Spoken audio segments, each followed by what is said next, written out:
I now give the floor to His Excellency Sergey Lavrov, Minister of Foreign Affairs of the Russian Federation.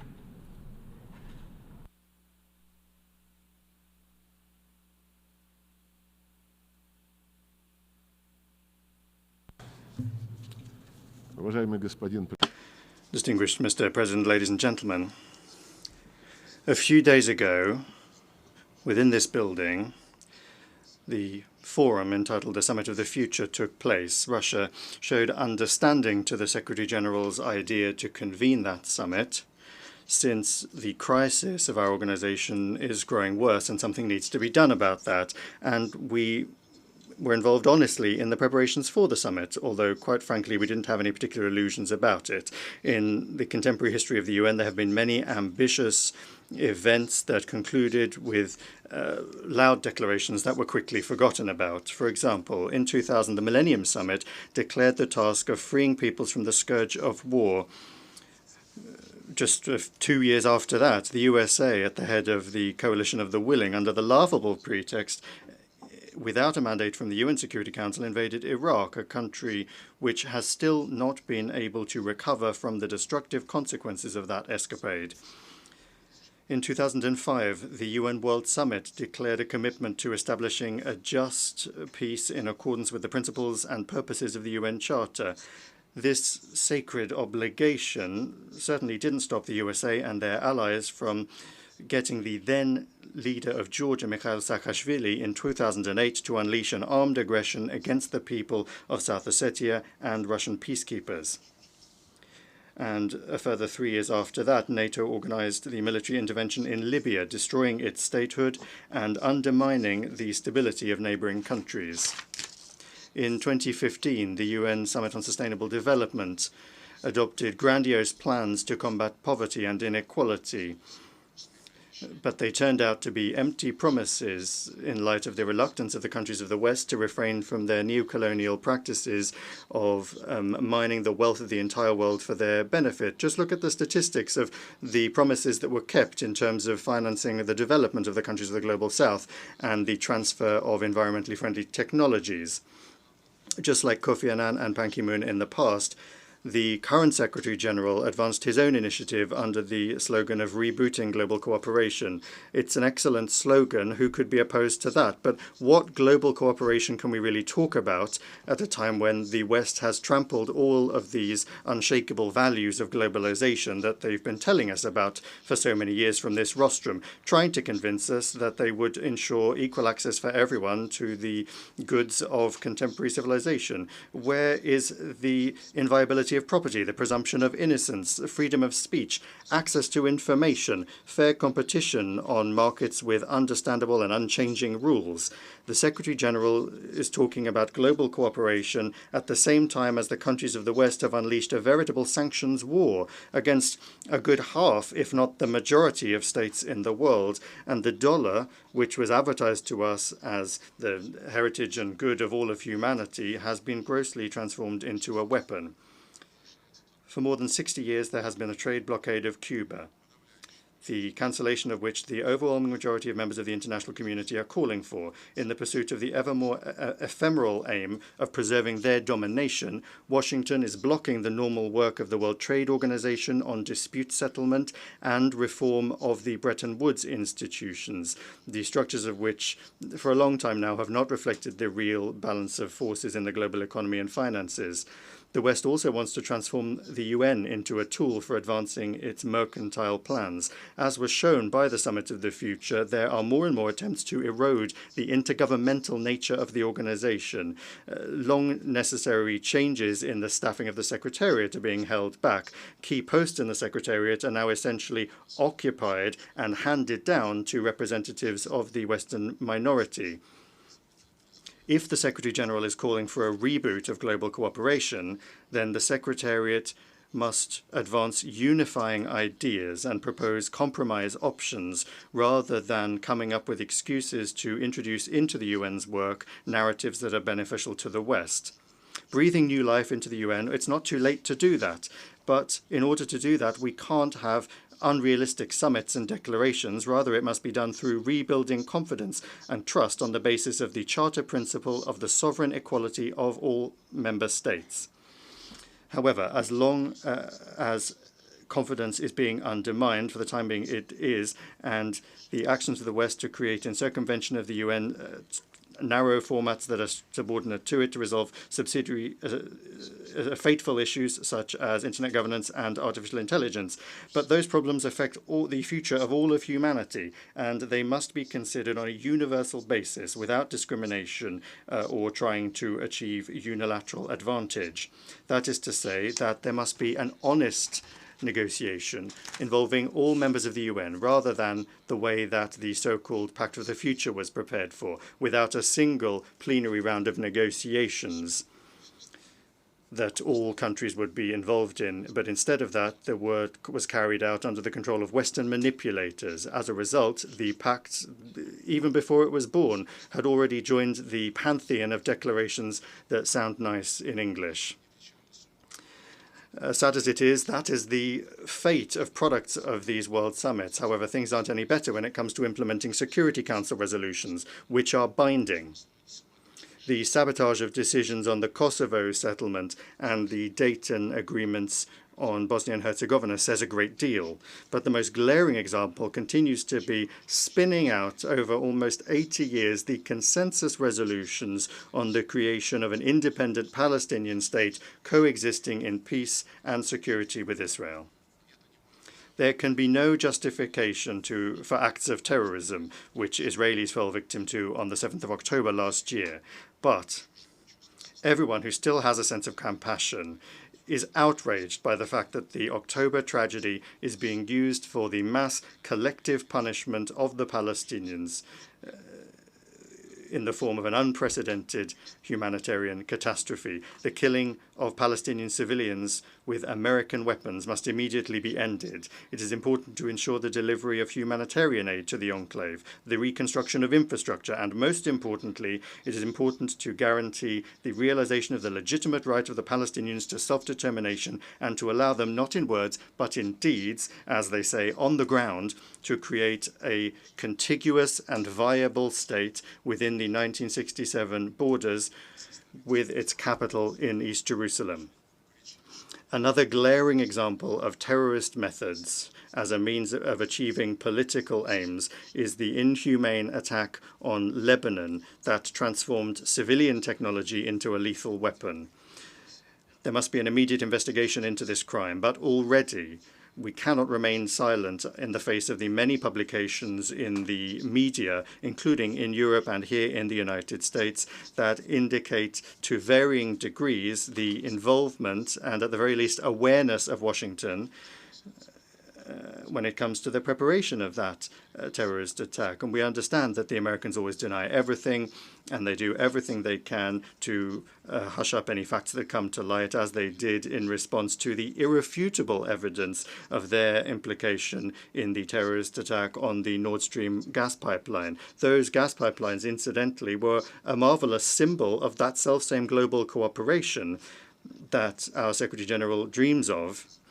But as a result of their destruction, the competitiveness of the European Union in the global economy has been undermined for long years to the benefit of the United States. It is on the West's conscience as well that the truth about those who organized many other heinous crimes has been put on a back burner, including the bloody provocation in the Kiev suburb of Bucha and the series of poisonings of citizens of Russia in Britain and Germany. The UN Secretariat cannot remain separate from efforts to establish the truth in situations that directly impact global security, and in doing so is obliged to strictly observe Article 100 of the UN Charter, to act impartially and to avoid the temptation to play into the hands of individual states, particularly those that are actively calling not for cooperation, but to divide the world into the flowering garden and the jungle, or to those sitting around the table of democracy and those that are on the menu. We mustn't forget also about the service record of those that demand that their rules be implemented by the rest of the world. The invasion of Afghanistan and the inglorious 20-year presence there of the infamous coalition was accompanied by the formation of Al-Qaeda. A direct result of the aggression against Iraq was the creation of ISIL. Unleashing the war in Syria gave rise to Jabhat al-Nusra, which is now Hayat Tahrir al-Sham, and the destruction of Libya opened the floodgates for the permeation of terrorism into the Sahara-Sahel region and for the flow of millions of illegal migrants to Europe. We call upon all of those that are thinking about the future of their peoples and countries to be very wary of any new escapades by those who invented these rules. We are particularly concerned by the now almost commonplace practice of political killings, as once again took place yesterday in Beirut.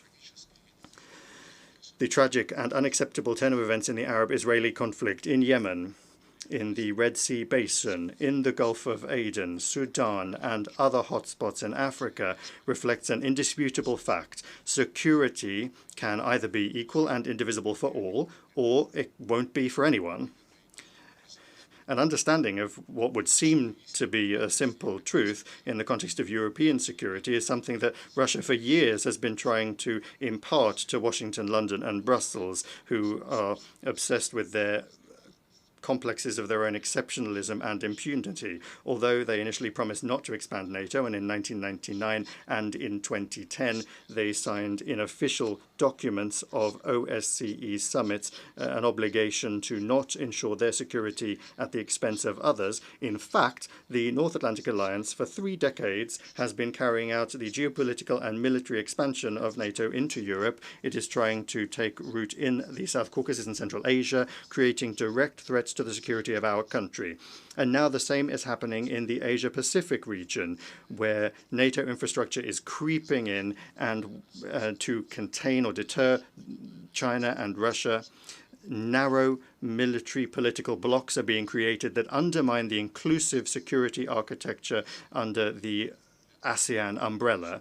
And the West is not only not remembering about the global cooperation that our Secretary General is such a fan of, but openly in their doctrine documents, they are harshly accusing Russia, China, Belarus, the Democratic People's Republic of Korea, and Iran of creating threats to their domination. In respect of Russia, they have declared the aim of dealing it a strategic defeat, almost just like London and Washington planned in May 1945, with the development, even before the end of the Second World War, of an operation entitled Operation Unthinkable to destroy the USSR. Back then, this was kept top secret, but the current Anglo-Saxon strategists are not hiding their ideas. For now, they do, it's true, hope to defeat Russia using the illegitimate neo-Nazi Kiev regime, but they're already preparing Europe for it to also throw itself into this suicidal escapade. I'm not going to talk here about the senselessness and the danger of the very idea of trying to fight to victory with a nuclear power, which is what Russia is. Equally senseless are the Western backers of Kiev swearing that there is no alternative to negotiations based on the infamous peace formula. They are defending this doomed ultimatum by shamelessly invoking the UN Charter, demanding the territorial integrity of Ukraine be ensured. And I would like to recall, in particular, I'd like to remind the colleagues in the Secretariat that the Charter isn't just about territorial integrity. Charter 1 of the Charter declares the obligation to respect the principles of the equality and self-determination of peoples, and that served as the international legal basis for the process of decolonization, which incidentally still needs to be completed, however much the French, the British, and other former colonial countries may resist. In 1970, the General Assembly unanimously decided in its declaration that everyone must observe the territorial integrity of those states whose governments respect the right of peoples to self-determination, and on that basis provide the entire population living on that territory. And I underscore that this was a unanimous decision of the UN General Assembly following long years of difficult discussions. There's no need to prove that Ukrainian neo-Nazis, having seized power in Kiev as a result of the US and Allies-supported bloody coup d'etat in February 2014, didn't and are not still representing the Russian population of Crimea, Donbass, and Novorossiya. The Western leaders, doing anything they can to talk about human rights, are in a very telling way staying silent about these rights when it comes to the racist actions of their clients in Kiev. In the light of this forgetfulness, I'll remind you about another requirement, again in Article 1 of the UN Charter, the requirement to respect the rights and fundamental freedoms of any person regardless of race, sex, language, and religion. The rights of Russians and those that feel that they are part of Russian culture following the coup d'etat in Kiev have methodically been exterminated. The Russian language in Ukraine is banned by law in all areas, in education, the media, art, culture, and even in day-to-day life. Recently, another law was adopted banning the canonical Ukrainian Orthodox Church. These are gross violations of the rights of Russians enshrined in the UN Charter, and they bring with them threats to the security of Russia and all of Europe, stemming from the Kiev regime and those that are dragging it into NATO. And all of these are the root causes of the current Ukrainian crisis. It is to address these that is the aim of the special military operation that Russia is carrying out to defend its security and the current, present and future of the people on their native lands.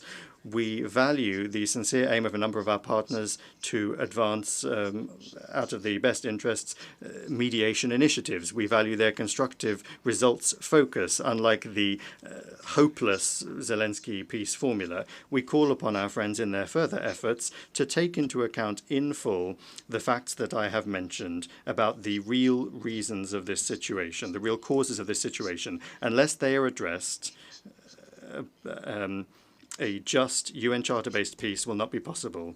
A realistic settlement plan was outlined by President Putin on the 14th of June, when once again, convincingly, he demonstrated Russia's goodwill when it comes to achieving negotiated agreements, the prospect for which were thrown out by Kiev and its backers as a result of the coup d'etat in 2014.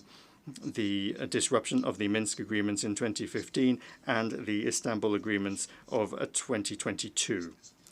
The unprecedented level of arrogance and aggressiveness of Western politicians against Russia simply not only nullifies the Secretary General's idea of global cooperation, but it is increasingly also blocking the functioning of the entire system of global governance, including the Security Council. That's not something we chose, and we're not responsible for the consequences of this dangerous course. However, if the West doesn't stop, there will be serious costs that will be felt by everyone.